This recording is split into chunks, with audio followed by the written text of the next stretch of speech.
And as to your original point that the United States is starting to include other narratives in its history, I think you were a little too optimistic on that side. I would suggest you take a look at a high school history textbook that's used by, currently somewhere in the country, by an American 11th grade American history class. It's eye-opening. Or just visit the Alamo.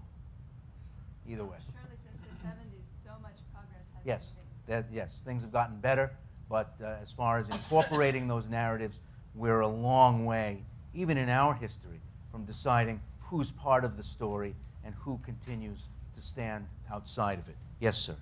My name is Nahum Niv. I'd like to ask about the origin of the territorial conflict that some of you allude to.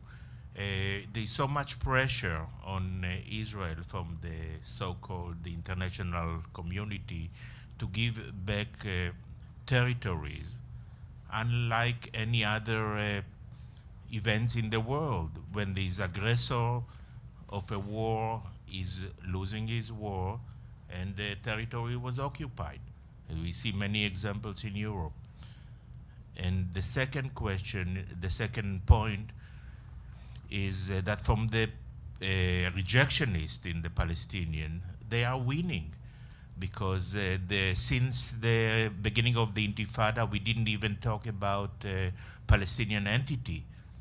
Golda said there is no Palestinian people. And since then, we have evacuated twice from Lebanon and from Gaza, and we start to talk about major concessions, including East Jerusalem. And they have patience, that some of you allude to, like the Crusaders have been occupying Palestine for 100 years, and then they don't exist anymore. I mean, just on the limited point, I guess, of nations who win wars not giving territory back. I don't think historically that's always the case. You negotiate for the territory, but I mean, going to the point that the first questioner made, you know, the Palestinians of the West Bank didn't set in motion the events that led to the occupation of the West Bank. They are pawns in many ways. That was Nasser, that was the Syrians, that was the Jordanians. In '48, it was the Arab states who were acting on behalf, although not really, not in the interest of the Palestinian Arab community, when they rejected the UN partition plan. So we have to be careful here because the Palestinians of the West Bank and Gaza were not the aggressors in '67. They did not close the Straits of Tiran. They did not go on Egypt radio and call for throwing the Jews into the sea. Yes, a very nascent PLO at the time made noises like that, but it was not up to the PLO, and it was not up to the Palestinians. So I don't know. There's a whole set of separate issues about whether you can continue to be a Jewish state if you hold on to these territories, which I hope you'll address. But on that very basic point, we should never forget that the Palestinians, in many ways, are paying for the mistakes made by Arab dictatorships over the past 60 years. Since you brought that up, Yes. how did the surrender of claimed sovereignty over the West Bank by Jordan change the regional calculus? When King Hussein said, you know, when we work this Forget all it. out, we don't want that back.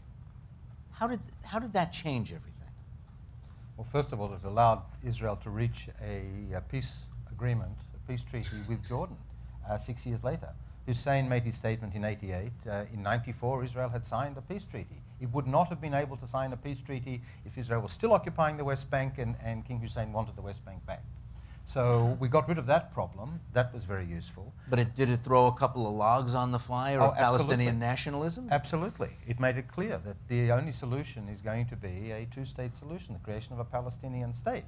But getting back to that other gentleman's point, the suggestion was that the international community is treating Israel unfairly. And I disagree. I think that if Israel was prepared to announce that it will take all of the population, convert itself into a secular state, a democratic secular state, take the people as well as the land, then the world would sigh a sigh of relief and say, keep the land, take the people, let's forget the whole idea of two states. But Israel doesn't want to forget the idea of two states, does not want to convert itself into a secular democratic state for all of the residents west of the Jordan. Therefore, it has to give back the land. Yes. Okay, there were a number of strange things said today, but let me start at the beginning when Israel was described as struggling for survival and later was described as threatened and threatened by Iran. Israel is, I believe, the world's sixth largest military power. It's a nuclear power, and it's allied with the United States, which is by far the greatest military power in the world. And given those facts, how can Israel be described as struggling for survival? The fact that Israel has to maintain an army that absorbs 18% of its gross domestic product suggests that Israel confronts a military threat. It doesn't do so because it enjoys. And I believe me, I'm extremely critical of much of the military establishment in Israel, but I don't believe that anybody actually enjoys the level of arming and the resources that are wasted on the whole defense process. They're not doing this out of choice. They're doing this because the threats that Israel faces are very real threats. Now, admittedly, they are different. What we haven't addressed today is that this is not only the 60th anniversary of the creation of the state, but it's the 30th anniversary of Sadat's visit to Israel. We have had peaceful and stable relations with Egypt for a remarkable period of time. That itself says something. So I believe we are moving into a period when we can say that Israel's continued survival is not threatened. The constant military threats that Israel faces today, unlike 20 years ago, are at a lower level. That I agree. Nevertheless, we do have a very powerful state that has concentrates the attention of the world by its constant announcement on the need to destroy the Zionist entity. The Iranians are doing it all the time. He's not calling for the destruction of the United States. He's not calling for the destruction of Europe. He calls daily for the destruction of Israel. Until last week, the world believed this man was developing nuclear weapons, and he may still be doing so. Nobody's really convinced that he's totally abandoned it. So can you really say that Israel doesn't face a security? Do you really think I would point out only that no Israeli president has ever threatened to destroy a Muslim state. Many Muslim leaders have threatened to destroy Israel, and that to me seems to be some difference there in the way that the neighbors approach each other. Well, politicians say a lot of bizarre things.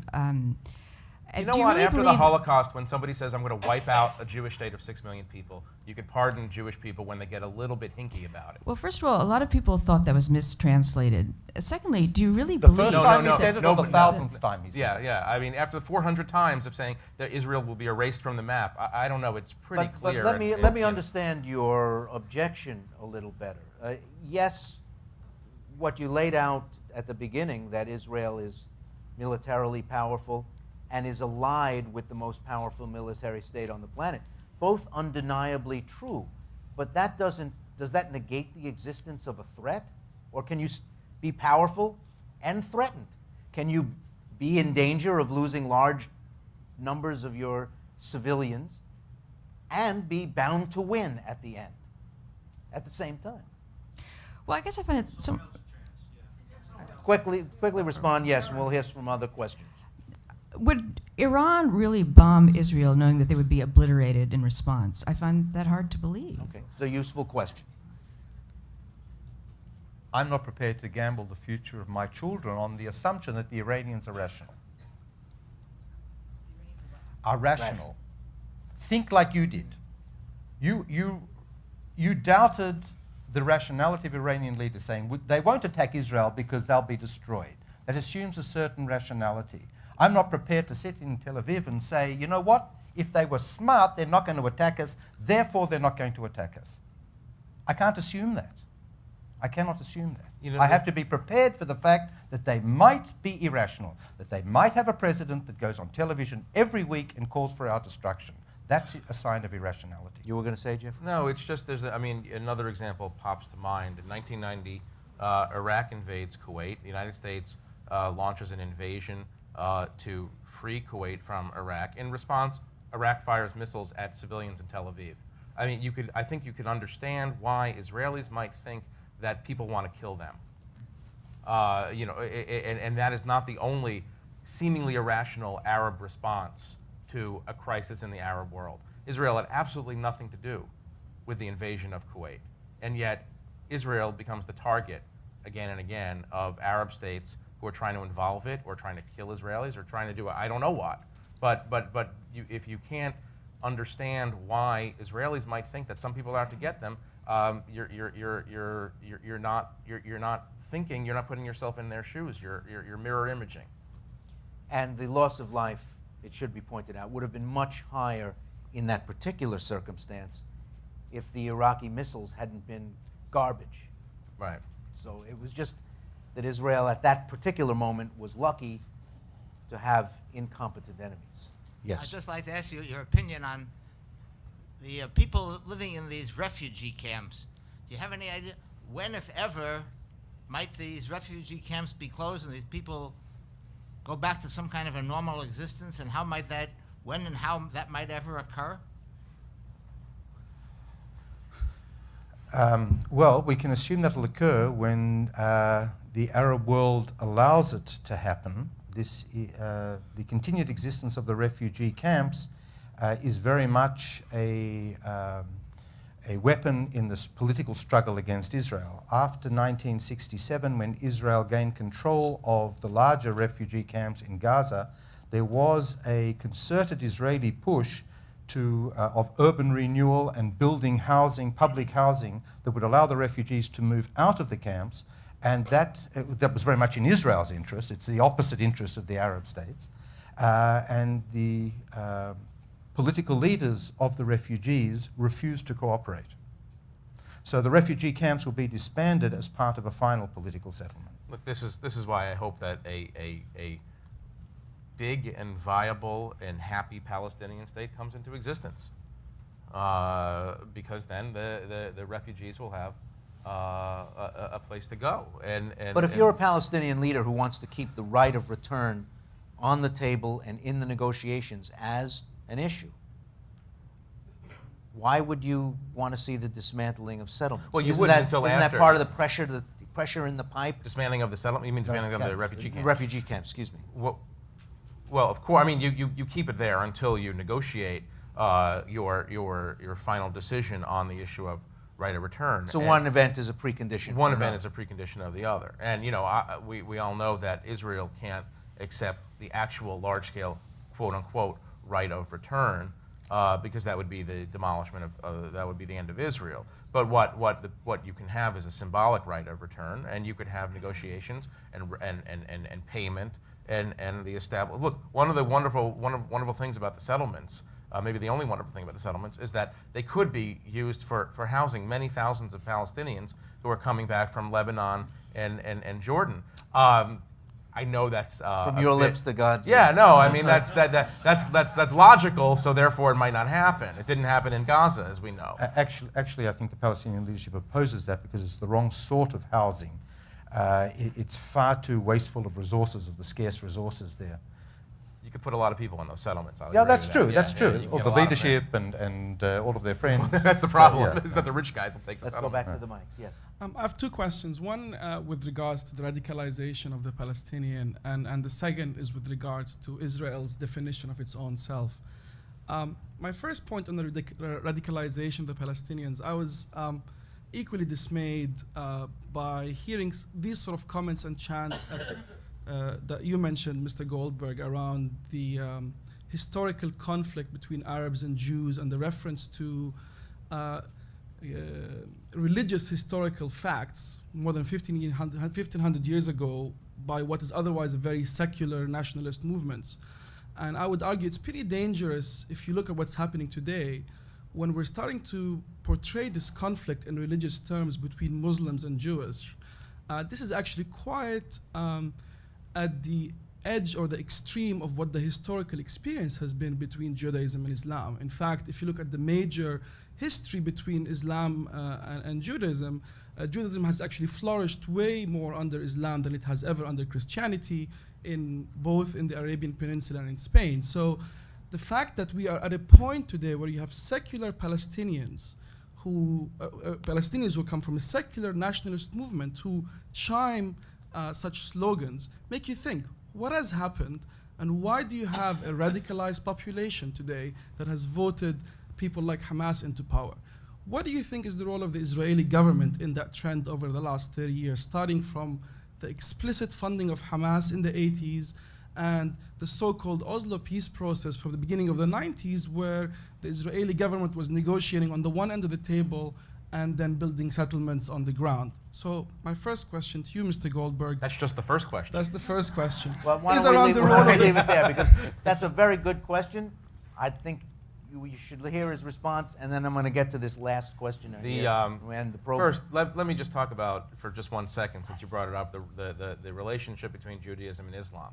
I mean, to say that it was Jews under Islam did better than Jews under Christianity, it's not much of an advertisement for Islam, first of all. Of course, it's true that Jews, in their protected second-class status in the Muslim world, didn't suffer the same sort of pogroms and genocides that Jews under Christianity. Christianity set itself up for almost 2,000 years as the negation of Judaism. Islam merely set itself up as the improvement of Judaism, and so obviously you had a difference. I think one of the fundamental underlying things we're dealing with today is that, especially for religious Muslims, is that Jews are demanding not second-class status, but first-class status, co-equal status in the broader Middle East, and saying, fine, you were very nice to us when we lived in ghettos, and you had special taxes on us, but you didn't kill us. That's very nice. And in certain points in Spain, we got along very well. But we actually are demanding our civil rights and our national civil rights, and that is the problem, I think, for some Muslims even today. To your point, yes, Israel screwed up a million different ways in managing this. I'm not going to argue with that. I think of, just think about the period after Arafat's death, when the world could have been made anew in a kind of way. If we had a different Israeli prime minister at the time, it was Ariel Sharon, who believed that there are no Palestinians you could talk to. If he had tried to build up with actions a revived Palestinian secular national movement, we might not be dealing with Hamas today. Absolutely. I can probably name 10 other things. But I also have to say that I think there are other forces at work as well. It's not, you can't blame Israel exclusively for the rise of Islamic fundamentalism in Palestine, but certainly, that old expression used against the Palestinians, they never miss an opportunity to miss an opportunity. But Israelis are pretty good at missing opportunities too. And there was a good example of an opportunity that could have been taken and wasn't, which allowed in the vacuum Hamas to gain more power than otherwise it probably would have. Thank you. Our last question. This is on the issue of Israel's existential fragility 60 years later. I recently heard Avishai Margalit, who's a leading liberal intellectual in Israel, say that whenever he kind of engaged intellectuals in the international arena, up until very recently, the issue was Israel's policies. And there's been a subtle but very kind of dangerous shift now to questioning Israel's very existence, as we know from articles like that by Tony Judt, because of the recent efforts to exclude Israeli academics from English universities, et cetera. So I was wondering, that's not quite, it's not the military threat, but there's also this kind of uncomfortable intellectual, conceptual threat to Israel 60 years later, and I was wondering if you could address yourselves to that.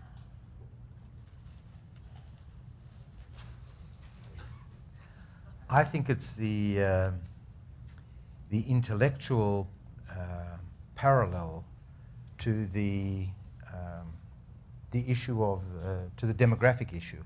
That is, unless Israel acts to further the two-state solution, it will face itself with a massive demographic issue, which will in the one-state solution, and it will confront a major issue of legitimacy worldwide. So but this is a political perspective, believe that the pursuit of a two-state solution is in Israel's immediate and clear interest. Well, so do I, but having said, I don't think the English just said, you have no right to be there. They didn't say there's a right and wrong. They just Okay. The English case is a unique case. I mean, London is the capital of anti-Israel hostility in Europe now, more so than any other country. And the English go back a long way in their attitudes to the days of the Mandate. And I can tell you 1,000 stories. I studied in Britain. I can tell you 1,000 stories about dealing with the Palestine issue in Cambridge University with English professors. So, but they're not relevant to here. I don't think there's anything terribly new there. I'm not surprised that the boycott issue came up in the British university world rather than, say, the French or the German or Italian. Just one quick one. I mean, the New York Review of Books is an extraordinarily powerful literary journal. And now that it's decided to come out against the existence of the State of Israel is cause for a great amount of alarm in certain circles, but not really in Israel. I mean, and what this debate, what sometimes we forget in these debates is that Israel's a real place with millions of real people and a real economy and a real army. And just because a group of intellectuals in New York or Berkeley decide that Israel shouldn't exist anymore doesn't mean it's going to stop existing anytime soon. But I would come back to this point, and it has to be underscored, that the pro-Zionist position is the pro-Palestinian position, in a way. And it's breaking out of the circle of rejectionism. I mean, the settlers are happy when Hamas is active. And I'm not equating the two, but I'm just saying that you can have this vicious circle where rejectionism feeds rejectionism, or you could break out of it some way. And it's Israel's clear best strategic interest to break out of that. And one of the ways it does that is to freeze and start dismantling the settlements and to figure out ways to build up a legitimate Palestinian leadership or allow a legitimate Palestinian leadership to flourish. The sooner there's a Palestinian state, a real one, not just little isolated pockets here and there, but a real one, the better chance we have in 60 years of celebrating the 120th birthday of a Jewish democratic Israel.